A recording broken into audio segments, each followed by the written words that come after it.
فتحي عبد الوهاب مش بيسعى ان هو يكون بطل في فيلم او مسلسل، بالرغم من ان هو يقدر يكون بطل ويحقق نجاح كمان، ولكن دايما هتلاقي ان فتحي عبد الوهاب بيسعى انه يكون بطل في دوره. وفي حلقة النهاردة هاخدكم ونروح رحلة لأهم المحطات الفنية في مسيرة فتحي عبد الوهاب. وطبعا الأعمال الفنية اللي هقولها هي أعمال مؤثرة ومهمة لفتحي عبد الوهاب، ومش معنى كده خالص إن الأعمال التانية هي أعمال سيئة. ونبدأ مع المحطة الأولى، فيلم ثقافي.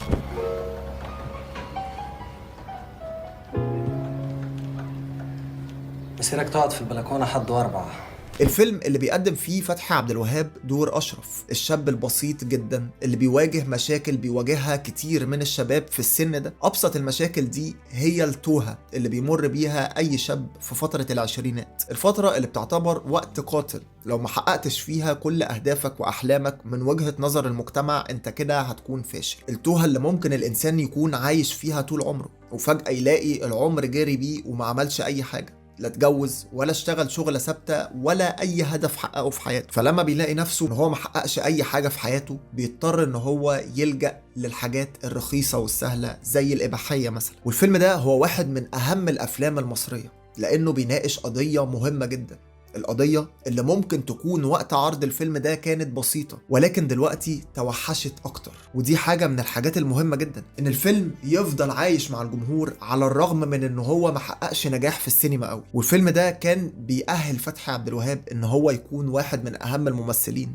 وده ياخدنا للمحطة رقم 2، المحطة اللي بيعمل فيها فتحي عبد الوهاب أول بطولة مطلقة ليه، وهو فيلم فرحان ملازم آدم. أساكر بعد إذنك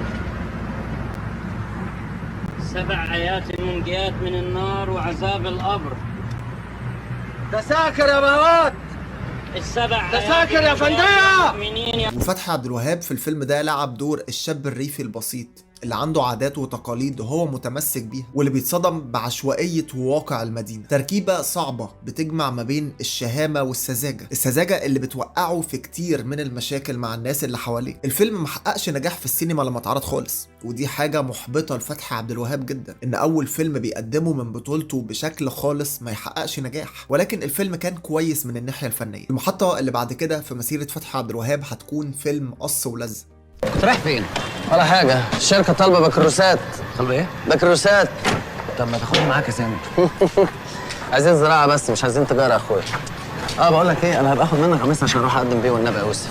بس بلاش القميص اللبني ده عشان انا بتشائم منه، مفيش شغلانة رحت بيه وقضيت ابدا. الفيلم اللي عمل فيه بطولة مشتركة مع شريف منير. الفيلم ده هو واحد من أهم الأفلام اللي اتقدمت في السينما المصرية، ولو أنت ما اتفرجتش على الفيلم ده لحد دلوقتي فيا بختك انك هتتفرج على الفيلم ده لأول مرة. فتحي عبد الوهاب بيجسد دور الشاب المحبط واللي مش لاقي شغل، وكل ما يروح يقدم على شغلانه يقولوا له سيب اسمك ورقمك وهنبقى نرد عليك. وكعاده التقديم على وظائف ما بيردوش ولا حاجه، طبعا الشركات بتبقى عايزه تشغل الاتش ار وخلاص يعني. فده بيسبب احباط كبير جدا لسامي، فبيقرر ان هو يبعد عن الواقع ويهرب منه ويتعاطى مخدرات بدل ما يواجه الواقع ده. وطبعا مفيش شغل يعني مفيش جواز ومفيش استقرار في الحياه خالص. ولكن على الجانب التاني هنلاقي نموذج ليوسف صاحبه اللي شغال في تركيب الاطباق وبيسعى ان هو يسافر. قرر ان هو يسعى تجاه اي حاجه بدل ما يستسلم للواقع ده. الفيلم ده بيجسد واقع مهم بنعيشه كلنا لحد ما بنوصل للمحطه اللي كانت نقله لفتحي عبد الوهاب في الاداء التمثيلي، وهو فيلم كباريه. وفيلم كباريه كان من تاليف احمد عبد الله ومن اخراج سامح عبد العزيز، اللي اشتغلوا مع بعض اعمال مهمه هما الاثنين كتير قوي، الله يرحمهم، كانت اعمالهم مميزه. الفيلم بيعتبر بطوله جماعيه لانه كان فيه فنانين كتير قوي بيشيلوا بطولات في الوقت ده. فتحي عبد الوهاب في الفيلم ده قدم دور محوري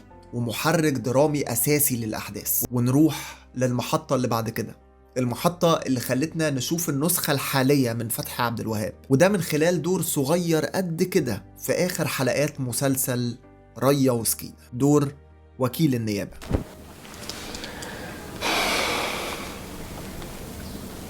انت هتقعدي برضه تلفي وتدوري؟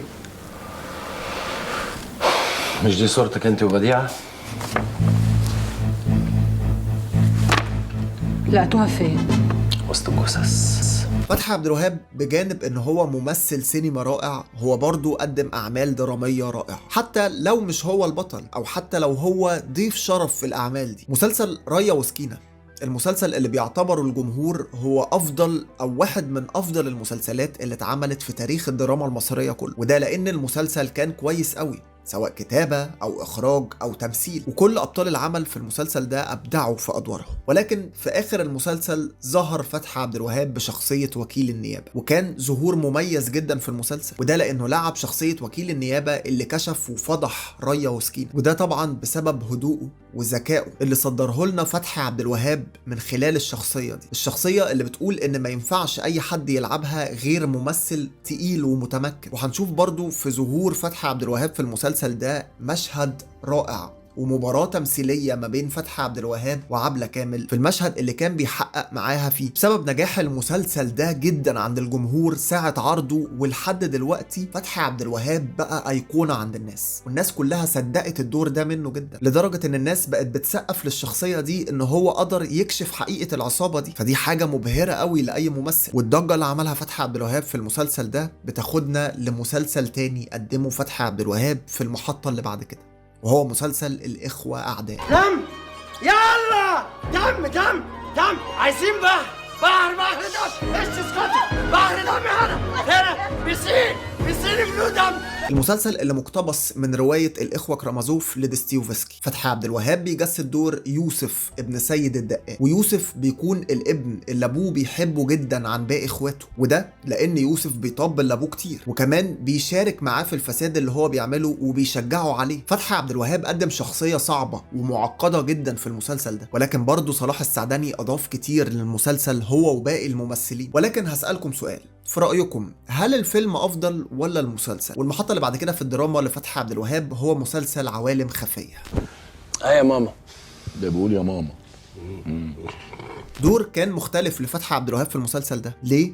لأن فتحي عبد الوهاب بيقدم دور ضابط في المسلسل ده، ولكن ضابط كوميدي. فتحي عبد الوهاب في المسلسل ده كان جوكر فعلا. والمحطة اللي بعد كده في مسيرة فتحي عبد الوهاب هو مسلسل الحشاشين. انت عارف انا بقيت ايه دلوقتي؟ وزير الدولة اللي ربنا أراد إنها تكون الأقوى. وزير الدولة الأقوى.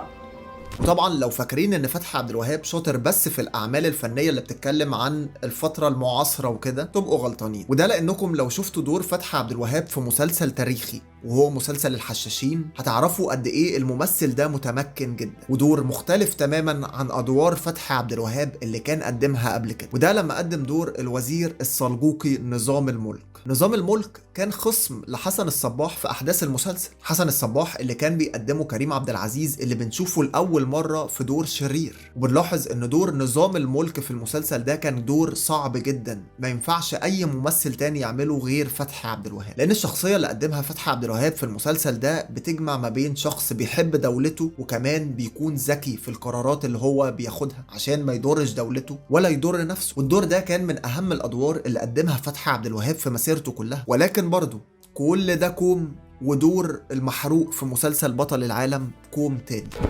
نظرية الخوف اللي انت علمتها لنا،